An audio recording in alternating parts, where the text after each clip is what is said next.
জনতা কেউ নেই, যার যার জায়গা থেকে আমি সবাই গেছি, যার যার জায়গা থেকে কর্মী বাহিনী আছে।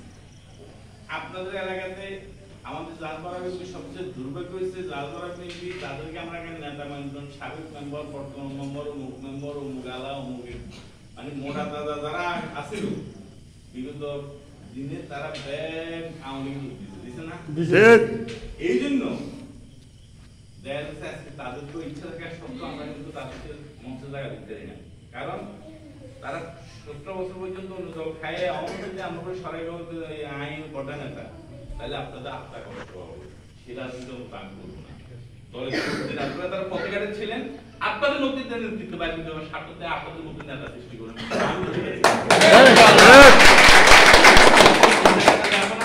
এইসব মোটা দাদা ওদের লাইফ কষ্ট পয়সা তারও আটে না, আবার সিলিপ খাইলাইলেও আগে লাইফ চলে যায়, আর পাঞ্জাবি মিটিং শেষ